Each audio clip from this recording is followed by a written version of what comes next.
تذكر يوما كنت تعانق دمعة الفكر تناجي الله في صبر وترجو رحمة.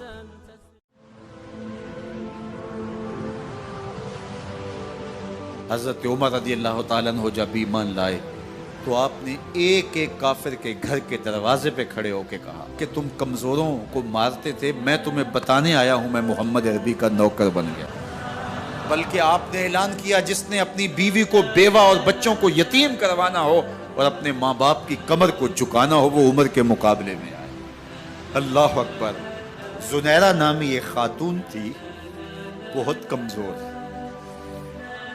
راوی کہتا ہے کہ اس کی ہڈیوں میں گودا نہیں تھا، عشق رسول تھا، اور اس کا ظالم آقا اس کو مارتا ہے، اور جب مار مار کے تھک جاتا ہے ادھر سے عمر آ رہے ہیں، یہ اسلام لانے کی پہلے کی کہانی ہے، ادھر سے عمر آ رہے ہیں تو اس نے کہا عمر تم جوان آدمی ہو تو یہ چھوڑتی نہیں ہے اپنے نبی کا نام، ذرا تم آؤ۔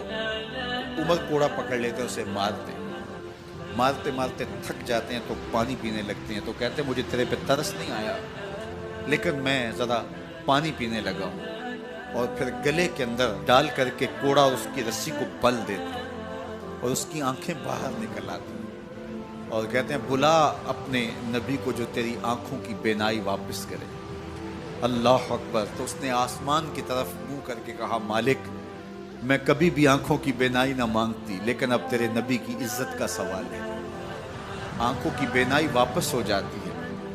زنیرہ کو بڑا مارا، آج عمر گلیوں میں آنکھوں میں آنسو ہیں اور عجیب دل بے تاب ہے، اور کہتے ہیں آؤ بھئی میں حضور کا غلام بن گیا ہوں، تمہیں بتانے آیا ہوں۔ زنیرہ نے موڑ کاٹا تو آگے عمر یہ آواز دے رہے تھے۔ زنیرہ ایک کونے پہ کھڑے ہو کے رو کے کہتی ہے عمر تم تو بڑے اس دن جوش و غضب میں تھے اور تم مارتے ہوئے تھکتے نہیں تھے۔ تو عمر نے کہا زنیرہ اس دن میں نے دیکھا نہیں تھا، اب میں محمد عربی کو دیکھ آیا ہوں۔ جنہ ویکھیا نہیں ہو کرن گلاں، جنہ ویکھیا نہیں ہو کرن گلاں، جنہ ویکھیا ہو تے بول دے، جڑے محرم راز حقیقت دے اور راز حقیقت کھول دے۔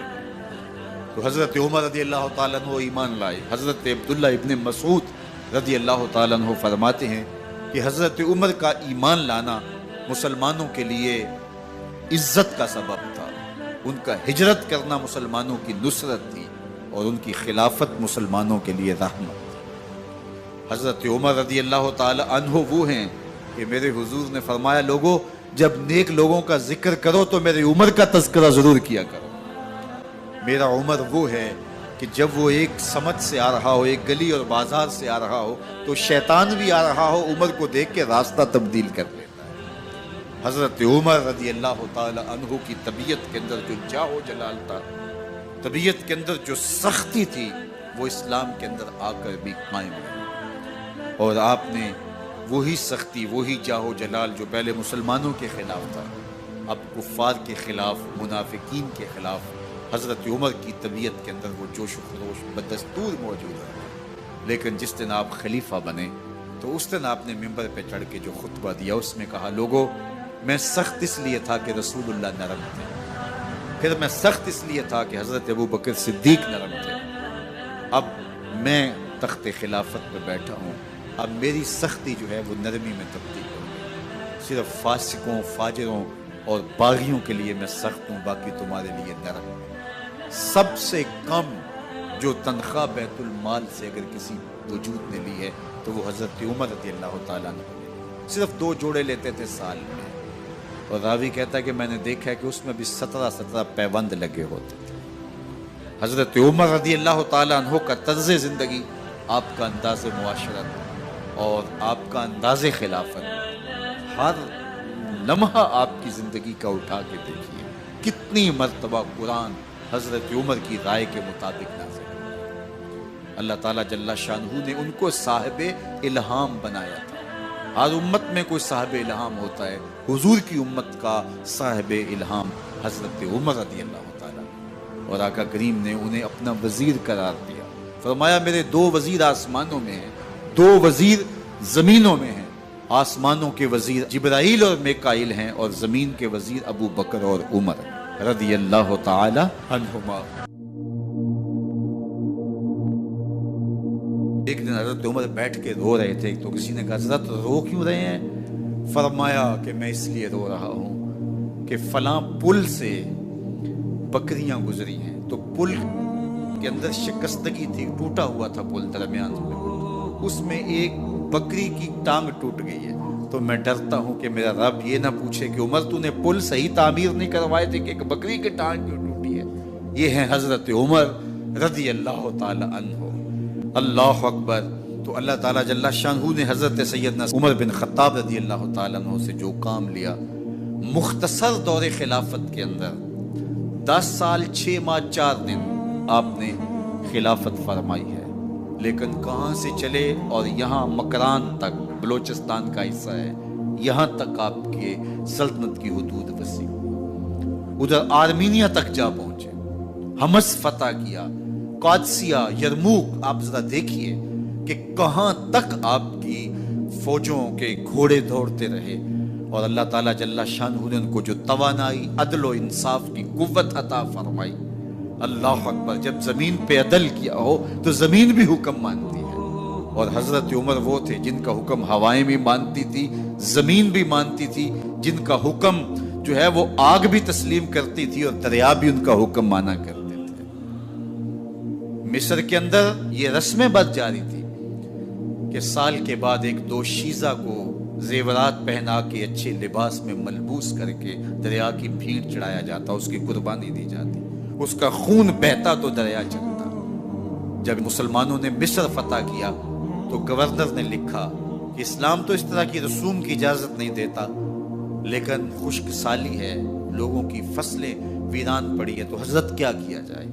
تو حضرت عمر رضی اللہ تعالیٰ عنہ کاغذ کے ٹکڑے پہ لکھتے ہیں بسم اللہ الرحمن الرحیم، مصر کے نیل کی جانب عمر کا خط لکھتے ہیں، اے نیل اگر تو اللہ کے حکم سے چلا کرتا ہے تو چل، ورنہ ہمیں تیرے چلنے کی کوئی حاجت نہیں ہے۔ اور قاصد کو کہا یہ خط لے جاؤ اور جا کے دریائے نیل میں پھینک دو۔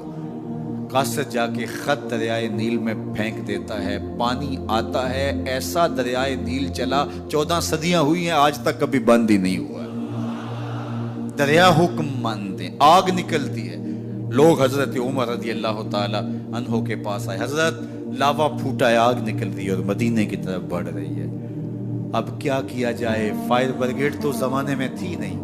عمر نے اپنی قمیض اتاری، جس قمیض پہ 17 پیوند لگے ہوئے تھے چمڑے کے، کہا یہ قمیض لے جاؤ، جدھر آگ بڑھ رہی ہے آگے ڈھالنا، آگ پیچھے بھاگ جائے گی۔ زلزلہ آتا ہے تو زمین پہ دھرا مارتے ہیں، زمین رک جا، کیا عمر نے تیری چھاتی پہ عدل نہیں کیا ہے؟ تو یہ عمر ہیں رضی اللہ تعالی عنہ کہ جن کے انصاف کی وجہ سے، جن کے عدل کی وجہ سے اللہ تعالیٰ کی رحمات، اس کی برکات کا نزول ہوتا تھا، اور اللہ تعالیٰ نے مسلمانوں کو وہ آبرومند حکومت دی۔ کائنات کی تاریخ کے اندر ایسی حکومت آپ نے نہیں دیکھی ہوگی جو حضرت عمر نے حکومت کی ہے۔